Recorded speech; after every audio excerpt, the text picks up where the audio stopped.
چیزوں کا معلوم ہونا یہ ان چیزوں کو سمبل بنائے بغیر ممکن نہیں ہے. یعنی چیزوں کے معلوم ہونے کا ہمارے یہاں مطلب یہ ہے کہ یہ چیزیں ذہن میں آ کر ذہن کے مسلمہ وجود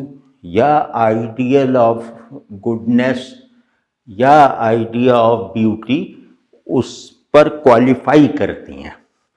تو اگر ذہن اپنے مسلمات سے وفادار نہ رہے اور وہ چیزوں پر عملی تصرف کر کے دکھا دے،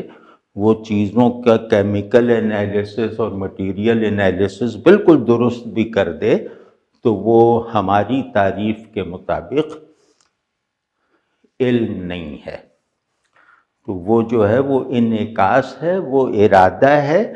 اور وہ اس چیز کا پہلے سے اس چیز سے ایک وابستہ مفاد ہے، یا اس چیز سے ہمیں کچھ توقعات ہیں اس چیز کی طرف جانے سے پہلے، تو ہم اس چیز کو ہم اپنے مفادات اور توقعات کے مطابق بنا لینے میں کامیاب بھی ہو جائیں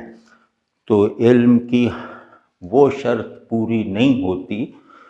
جو شرط مجھ پر آپ پر لازم کرتی ہے کہ تمہارا ہر معلوم حقیقت کی معلومیت میں معاون ہونا چاہیے، حقیقت کی معرفت میں اس کوئی مضبوطی یا اضافہ کرنے والا ہونا چاہیے. ٹھیک ہے نا؟ تو یہ ذرا ذہن میں رہے کہ تصور وجود کے تابع ہوتا ہے علم. تصور حقیقت کیا ہے کہ موجود حقیقی کون ہے. تو اس میں بس مختصر بات یہ ہے کہ ہمارا تصور وجود ایسا ہے کہ ہم دنیا کا علم یا کوئی بھی نظری علم یا عملی علم